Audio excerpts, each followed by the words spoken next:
Olá. Olha, é inegável, né? A gente vive hoje mergulhado num verdadeiro oceano de informação. Pensa bem, a cada segundo, a cada minuto, a gente é bombardeado.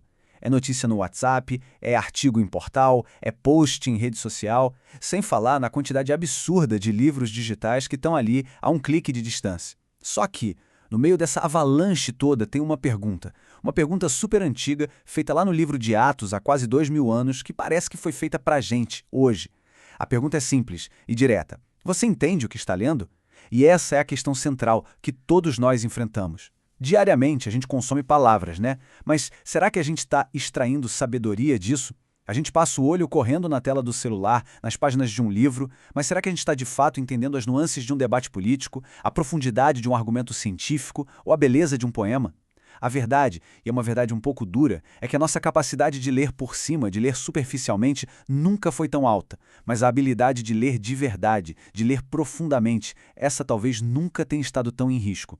O objetivo desta nossa conversa é justamente construir um guia, um passo a passo completo, baseado na obra de Andy Naselli, para a gente sair desse simples e passivo consumo de palavras e ir para uma extração ativa, transformadora, de significado e de sabedoria.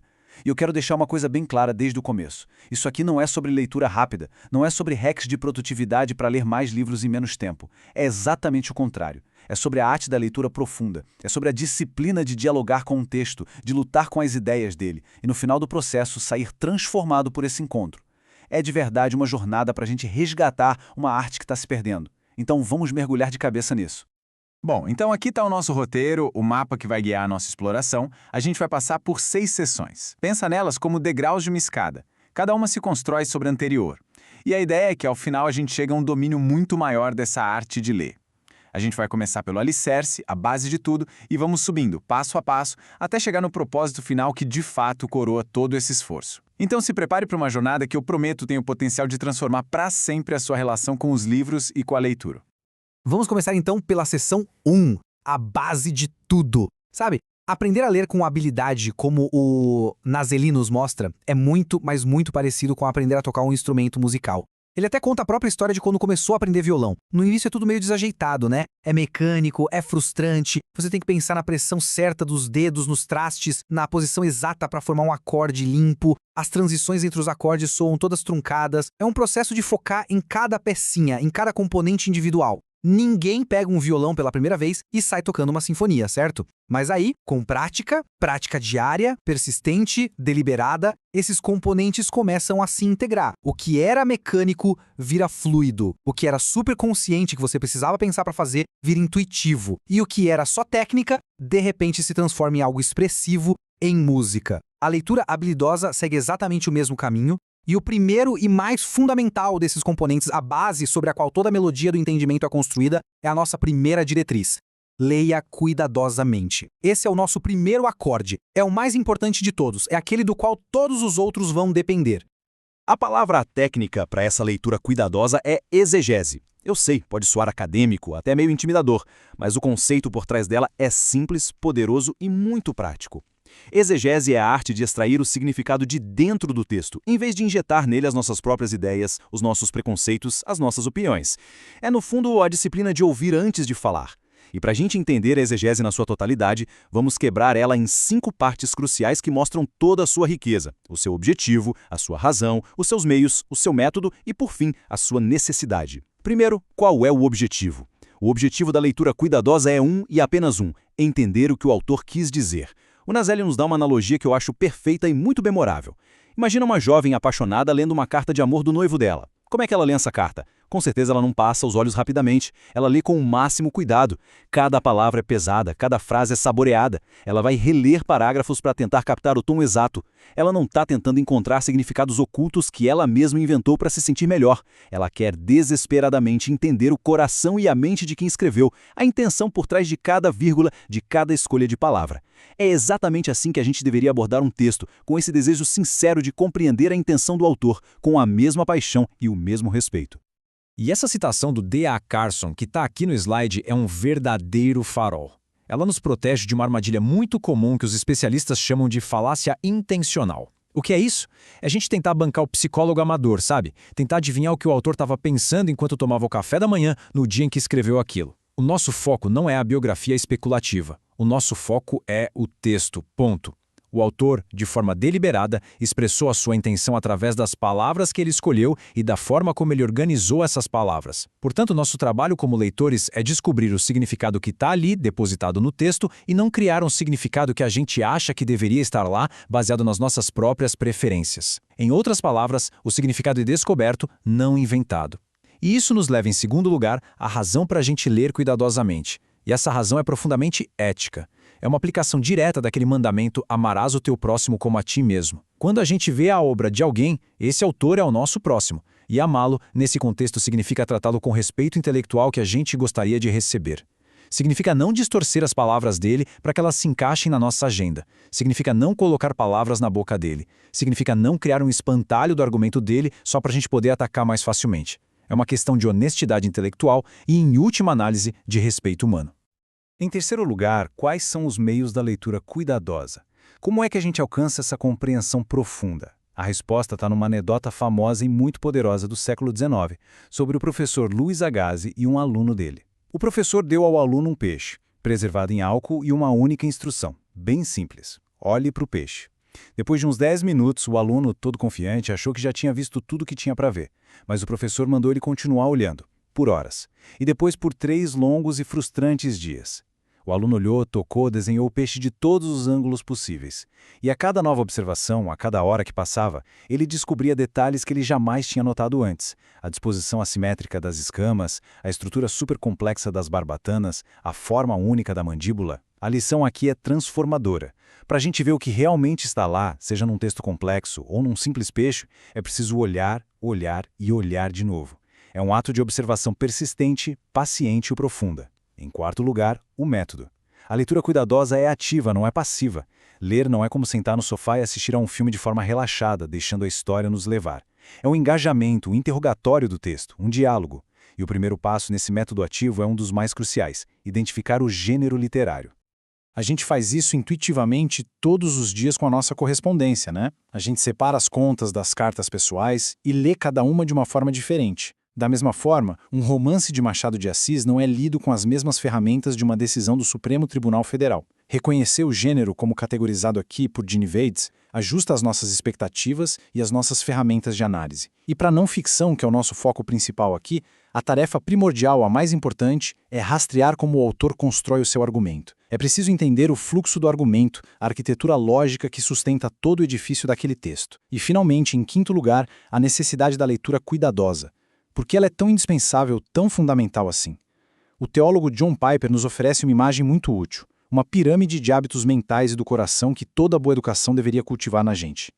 Olhem bem como esses hábitos são sequenciais. Eles são interdependentes, eles se constroem uns sobre os outros, como se fossem os andares de um prédio. Você não pode avaliar algo que você não observou e entendeu corretamente. Como o C.S. Lewis disse de uma forma brilhante e inesquecível, devemos primeiro receber e depois avaliar. Caso contrário, não temos nada para avaliar. Tentar avaliar sem antes observar e compreender é como tentar julgar um prato sem tê-lo provado. É simplesmente opinar sobre o que não se conhece. A leitura cuidadosa, a exegese, é a base sólida dessa pirâmide. É o ato de observar e entender. Sem essa fundação, todo o resto, a avaliação, o sentimento, a aplicação, ou desmorona ou se torna distorcido, superficial, baseado em meras impressões e não numa compreensão genuína.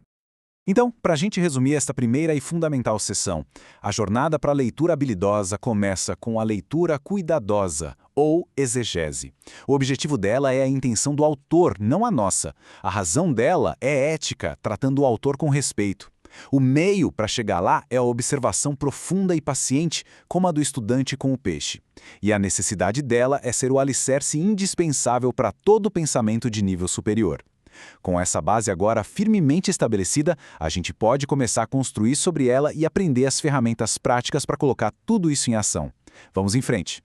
Vamos para a seção 2, então, para ver como isso se constrói na prática. Se a seção 1 foi o porquê da leitura cuidadosa, esta seção agora é o como. Como é que a gente exatamente rastreia o argumento de um autor? Como a gente segue o fio do pensamento dele através de um texto denso? O Naselli nos dá 2 ferramentas essenciais. Pensa num detetive que usa uma lupa e um mapa. Essas ferramentas são a lógica e as relações proposicionais. Primeiro, a lógica. O filósofo Peter Crift argumenta, de forma bem contundente, que o declínio no ensino da lógica nas nossas escolas e universidades prejudicou diretamente a nossa capacidade de ler bem, de pensar criticamente e, crucialmente, de debater de forma honesta. A gente vive numa era de argumentos falaciosos, de debates rasos, em grande parte porque a gente esqueceu os fundamentos do pensamento claro. Um argumento sólido, que é o que a gente busca entender num texto, tem 3 pilares fundamentais. Esse slide aqui ilustra esses 3 pilares de forma brilhante. Para que a conclusão de um argumento seja confiável, 3 condições precisam ser atendidas. Primeiro, os termos usados precisam ser claros. O que exatamente o autor quer dizer com homem, ou com justiça, ou democracia? Se o termo é vago, obscuro, o argumento inteiro fica instável. Segundo, as premissas precisam ser verdadeiras. É verdade que todos os homens são mortais? Sim. É verdade que Sócrates é um homem? Sim. Se uma das premissas for falsa, a conclusão não se sustenta. E terceiro, o raciocínio precisa ser válido. A conclusão, portanto, Sócrates é mortal, segue logicamente das premissas? Sim, segue. Se qualquer um desses pilares falhar, se um termo for obscuro, uma premissa for falsa ou o raciocínio for inválido, a conclusão se torna incerta. Um leitor cuidadoso avalia um argumento verificando esses 3 pontos, um por um. Mas, além da estrutura geral do argumento, a gente precisa entender como as ideias se conectam, frase a frase, parágrafo a parágrafo. E é aí que entra a nossa segunda ferramenta, entender como as proposições, ou seja, as declarações individuais, se relacionam umas com as outras. São as pequenas palavras de conexão, os conectivos, como porquê, portanto, se, então, mas, são essas palavrinhas que constroem toda a arquitetura do pensamento do autor. O Naselli lista 17 tipos diferentes de relações, mas vamos ver só alguns exemplos para a gente entender o poder desse conceito. Em fundamento, uma frase justifica a outra. Por exemplo, a economia desacelerou porque a taxa de juros subiu. A segunda parte explica a primeira. Em inferência, uma frase é a conclusão da outra. A taxa de juros subiu, portanto, a economia desacelerou. A segunda parte é consequência lógica da primeira. Em contraste, alguns defendem a política X, mas outros argumentam a favor da política Y. Identificar essas relações é como seguir um mapa do pensamento do autor, vendo exatamente como ele constrói sua linha de raciocínio e onde ele coloca a ênfase. Então o ponto crucial aqui é este. Dominar essas 2 ferramentas, a avaliação da lógica macro do argumento e a identificação das relações proposicionais micro entre as frases, é o que transforma a leitura de um consumo passivo de palavras numa investigação intelectual ativa. É a gente passar de um passageiro sonolento no banco de trás para o detetive no volante, atento a cada pista, a cada curva do raciocínio. Em resumo, a seção 2 nos deu o método prático, o como fazer da leitura cuidadosa. Para rastrear um argumento, é preciso avaliar a sua lógica, checando se os termos são claros, se as premissas são verdadeiras e se o raciocínio é válido. E também identificar as relações entre as proposições. Esta é a mecânica central da leitura ativa, o verdadeiro kit de ferramentas do detetive intelectual. Agora, na seção 3, a gente passa para a segunda grande diretriz. Leia em diferentes níveis. Se a leitura cuidadosa que a gente viu até agora é o motor, esta diretriz é a caixa de câmbio. O Naselli compara isso a trocar as marchas de uma bicicleta. Você não usa a marcha mais pesada para subir uma ladeira íngreme, nem a mais leve para descer em alta velocidade, certo? Nem todo terreno exige a mesma marcha. Da mesma forma, nem todo livro e nem todo propósito de leitura exigem a mesma abordagem. Para ilustrar isso de uma forma bem viva, ele contrasta 2 leitores notáveis. De um lado, o John Piper, que confessa ler basicamente numa única velocidade, devagar e profundamente, extraindo o máximo de cada frase, meditando sobre cada palavra. Do outro, D.A. Carson, que foi mentor dele, um leitor voraz que lê em velocidades muito variadas, devorando centenas de livros por ano, mas de maneiras diferentes. Isso estabelece um ponto fundamental. Não existe uma única forma certa de ler. Existem abordagens diferentes e todas são válidas. A chave não é a rigidez, mas a versatilidade. Então, o Naselli propõe 3 níveis cumulativos de leitura que, olha que interessante, se alinham perfeitamente com aquele famoso e sábio conselho de Francis Bacon. A gente tem a sondagem, a leitura macro e a leitura micro. Vejam como eles se correspondem: provar, engolir e finalmente mastigar e digerir. Um leitor habilidoso sabe exatamente qual abordagem aplicar a qual livro e em que momento, otimizando seu tempo e sua energia mental. Vamos detalhar um pouco o primeiro nível, a sondagem, que o filósofo Mortimer Adler chamou de leitura inspecional. Muita gente descarta isso, acha que não é ler de verdade, mas é uma habilidade incrivelmente valiosa.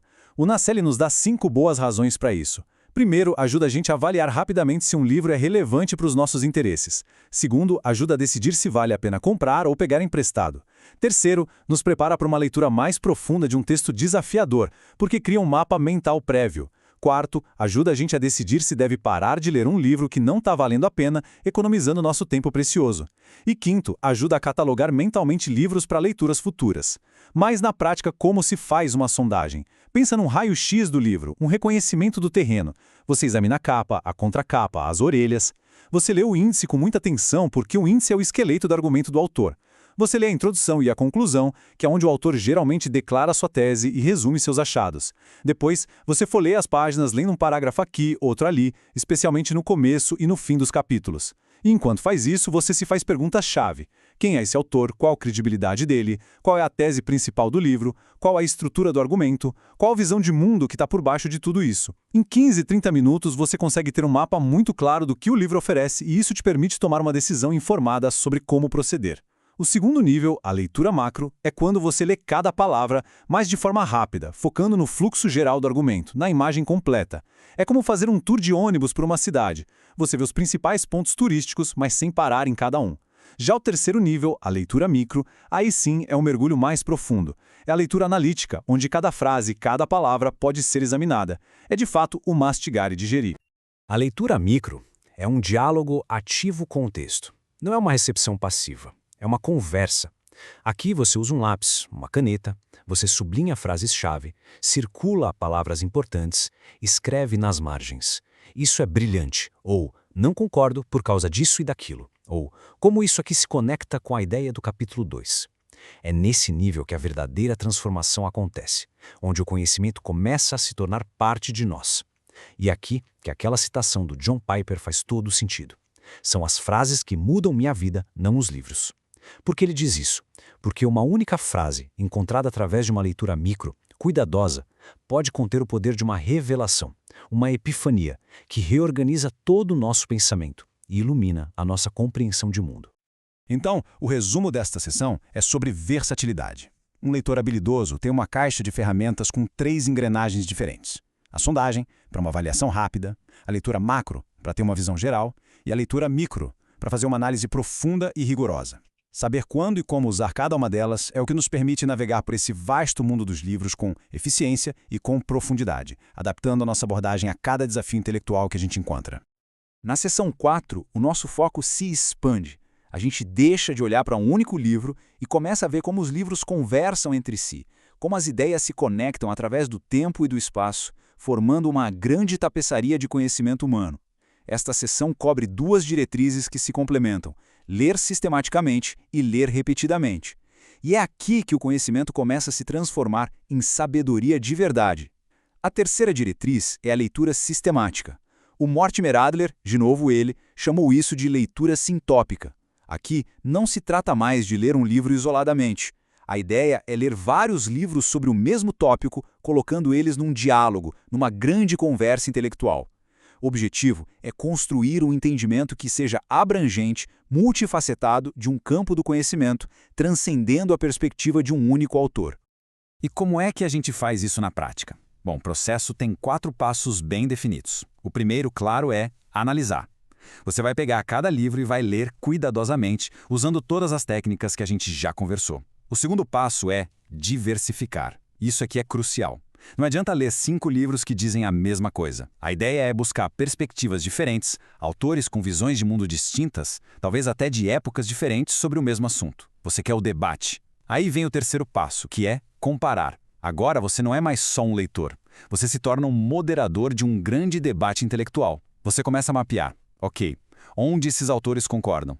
Quais são os pontos de discordância? Quais são as questões centrais que todo mundo está tentando responder? E, mais fundo ainda, em que premissas eles se baseiam para chegar a conclusões tão diferentes? E, por fim, o quarto passo, sintetizar. Aqui é onde a mágica acontece. Depois de analisar, diversificar e comparar, você vai construir a sua própria análise do assunto. Uma análise que, provavelmente, não vai estar em nenhum daqueles livros individualmente. É como montar um quebra-cabeça gigante. Cada livro é uma peça, mas a imagem final é a sua própria compreensão, muito mais rica e nuançada. Para trazer para a nossa realidade, pense em querer entender a história da democracia no Brasil. Você não vai ler só um autor, Você vai ler obras de historiadores como Boris Fausto, Lilia Schwartz, José Murilo de Carvalho, pessoas com visões diferentes. É nesse diálogo que você vai construir uma visão realmente multifacetada e crítica. A quarta diretriz é ler repetidamente. E isso desafia de frente a nossa mentalidade moderna do consumo, do já li esse, como se um livro fosse um produto a ser descartado depois de usado. A ideia de que um grande livro está terminado depois de uma única leitura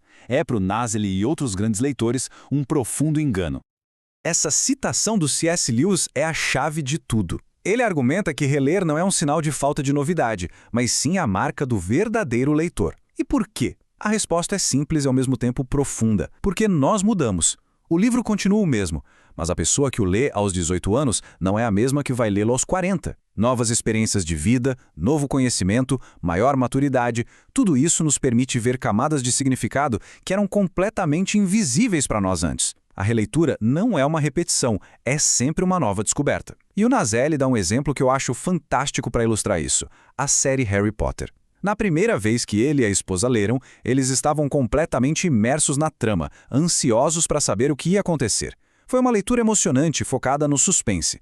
Mas na segunda leitura, a experiência foi ainda melhor, mais rica.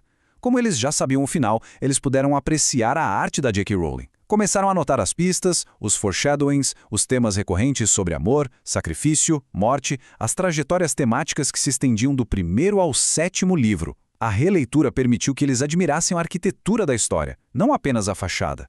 É como ouvir uma sinfonia pela segunda vez e começar a perceber as harmonias sutis e os contrapontos que passaram totalmente despercebidos na primeira audição. Resumindo a seção 4. A leitura sistemática conecta múltiplos livros para a gente construir uma compreensão abrangente e robusta. A leitura repetida desvenda novas e profundas camadas de significado nas grandes obras. Juntas, essas duas práticas não constroem apenas conhecimento, elas constroem sabedoria.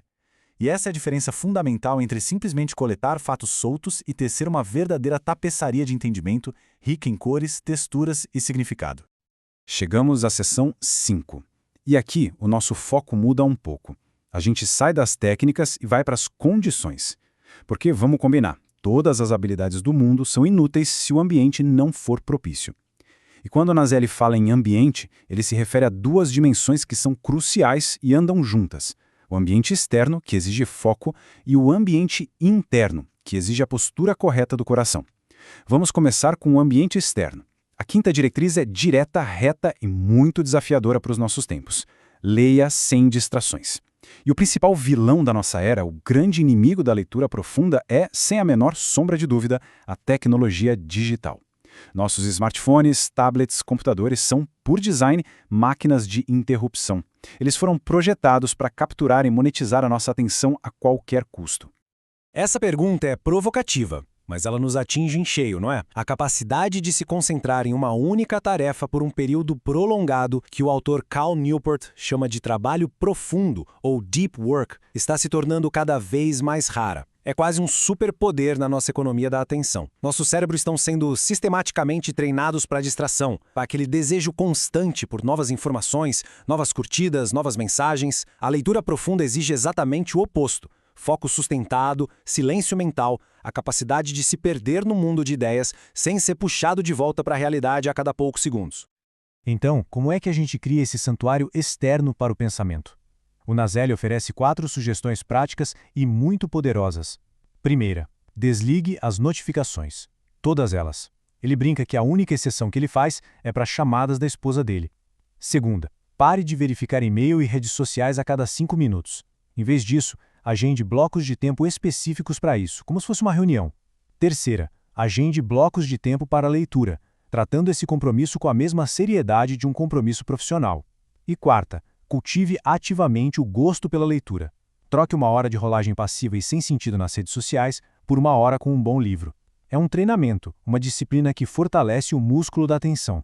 Agora, vamos para o ambiente interno, que é ainda mais fundamental. A sexta diretriz é: leia com olhos para ver e ouvidos para ouvir. A referência aqui é bíblica, é muito profunda. Jesus frequentemente repreendia os fariseus, que eram os maiores estudiosos da sua época, com a pergunta: vocês nunca leram? É claro que eles tinham lido as Escrituras exaustivamente. O problema não era a falta de leitura, mas a incapacidade de ver e ouvir o que o texto realmente dizia, por causa da dureza e do orgulho dos seus corações. Esse slide aqui contrasta as duas posturas de forma brilhante. A barreira para a verdadeira compreensão muitas vezes não é intelectual, é moral, é uma questão da postura do nosso coração. Um coração endurecido, rebelde, cheio de orgulho, pode até acumular muito conhecimento, mas esse conhecimento só serve para inflar o ego, para se tornar uma arma para vencer debates e se sentir superior. Já um coração submisso e obediente, por outro lado, lê com humildade, pronto para ser desafiado, corrigido e transformado pela verdade. A questão não é só o que a gente pensa sobre o texto, mas o que a gente permite que o texto faça com a gente. É a diferença crucial entre julgar o texto e permitir que o texto nos julgue. Jesus usou a parábola do semeador para ilustrar isso perfeitamente. A mesma semente da verdade cai em 4 tipos diferentes de solo. O que determina se ela vai crescer e dar frutos não é a qualidade da semente, mas a condição do solo, ou seja, a condição do nosso coração. Ler com olhos para ver é cultivar um bom solo. Um coração humilde e receptivo, pronto para ser arado pela verdade, mesmo que isso seja desconfortável. Em resumo, a seção 5 nos mostra que a leitura eficaz requer um ambiente ideal. Externamente, isso significa a disciplina de eliminar distrações, de criar um verdadeiro santuário para o pensamento. E internamente, significa a postura de humildade, de um coração pronto para receber a verdade e ser moldado por ela. E os dois são inseparáveis. Um coração humilde num ambiente caótico não consegue se concentrar, e um ambiente focado com um coração orgulhoso não permite que a verdade penetre. E isso nos leva à nossa sessão final, a sexta, que vem para coroar todo o processo. É a 7ª e última diretriz, o cume da montanha que a gente esteve escalando. Leia com alegria séria. Eu sei, a expressão alegria séria pode soar como um paradoxo, uma contradição. Como é que algo pode ser sério e alegre ao mesmo tempo? A chave, como Nazelli aponta, está na definição da palavra sério que o C.S. Lewis nos explica de forma brilhante. Sério aqui não significa solene, sem sorrisos, carrancudo. Significa completo, de todo o coração, energético. É o exato oposto de superficial, indiferente, apático. O Lewis é magistral aqui. Ler com alegria séria significa dar a cada obra o engajamento total que ela merece. Significa rir com a comédia, chorar com a tragédia, ponderar com a filosofia, se maravilhar com a poesia. É uma entrega completa e energética à experiência da leitura. É tratar cada livro com a resposta intelectual e emocional que lhe pede. Você não lê um poema leve da mesma forma que lê um tratado teológico denso, mas ambos podem ser lidos seriamente, ou seja, com total atenção e receptividade, dando a cada um o que lhe é devido. O Nazelli aplica esse conceito de forma poderosa à leitura de boas histórias. Por que será que as grandes narrativas de fantasia ou ficção, como O Senhor dos Anéis ou As Crônicas de Nárnia, ressoam tão profundamente na gente, décadas depois de terem sido escritas? Porque elas ecoam a maior história de todas, a narrativa de criação, queda, redenção e consumação que está no coração da cosmovisão cristã. As histórias de heróis que combatem dragões, sejam eles simbólicos ou literais, nos cativam porque refletem essa verdade mais profunda sobre o conflito entre o bem e o mal, e a esperança que persiste mesmo no meio do desespero. E isso nos leva a um ponto crucial sobre como as boas histórias retratam o mal. Elas não o glamorizam. Elas não nos deixam confusos sobre o que é certo e o que é errado. Pelo contrário, boas histórias mostram o mal pelo que ele realmente é. Grotesco, estúpido, destrutivo e, no fim das contas, insatisfatório e autodestrutivo. Ao fazer isso, elas calibram a nossa bússola moral, nos fazendo amar o que é bom e odiar o que é mal. Ler essas histórias não é mero escapismo, é um ato de formação moral e uma fonte de profunda e séria alegria. Resumindo esta sessão final, o objetivo último da leitura habilidosa não é só a aquisição de informação ou a vitória num debate. É a experiência da alegria séria. É um engajamento completo energético que encontra prazer profundo no texto, na beleza da linguagem, na genialidade do argumento, na verdade que ele revela. E é isso que transforma a leitura de um dever em um deleite, de um trabalho em uma paixão, de um exercício intelectual no encontro que pode transformar a nossa vida. E assim, a gente chega ao final da nossa jornada. Vamos recapitular rapidamente as 7 diretrizes que formam o arcabouço da leitura habilidosa. Primeiro, ler cuidadosamente, buscando a intenção do autor com respeito. Segundo, ler em diferentes níveis, sendo um leitor versátil e adaptável. Terceiro, ler sistematicamente, construindo uma verdadeira teia de conhecimento. Quarto, ler repetidamente, para descobrir novas profundidades nas grandes obras. Quinto, ler sem distrações, cultivando esse superpoder do foco. Sexto, ler com olhos para ver e ouvidos para ouvir, ou seja, com um coração humilde. E sétimo, ler com alegria séria, que é o propósito que coroa e energiza todo esse esforço. A conclusão abrangente que a gente pode tirar é esta: ler bem não é apenas uma habilidade intelectual, é uma disciplina holística que envolve a mente, a ética e as paixões. É uma escolha consciente pela profundidade em vez da superficialidade, pela sabedoria em vez da mera informação. Num mundo que nos empurra incessantemente para o que é raso, rápido e efêmero, a arte da leitura profunda é um verdadeiro ato de resistência e um caminho para uma vida mais rica, mais reflexiva e, finalmente, mais significativa. Para quem quiser se aprofundar ainda mais nesses temas, as obras de Mortimer Adler, especialmente o clássico dele, Como Ler Livros, são um ponto de partida indispensável. Os ensaios de C.S. Lewis sobre literatura e leitura são verdadeiros tesouros de sabedoria. E para a parte de lógica, os trabalhos de Peter Crift são extremamente acessíveis e muito úteis para fortalecer o pensamento crítico. E para encerrar de verdade, eu deixo uma pergunta para a reflexão pessoal. Olhando para essas 7 diretrizes, qual delas mais desafia os seus hábitos atuais? É a distração constante do celular? É a falta de reler os livros que você ama? É a tendência de ler passivamente, sem questionar, sem dialogar com o autor? Identificar o maior desafio é o primeiro passo. E o segundo, que é ainda mais importante, é decidir qual é a primeira ação prática, por menor que seja, que pode ser tomada ainda hoje para iniciar essa jornada. Porque a busca pela leitura habilidosa não é um destino a ser alcançado, mas uma busca transformadora para a vida toda, uma aventura que enriquece a nossa mente e a nossa alma a cada página virada. Obrigado por nos acompanhar nesta análise. Até a próxima!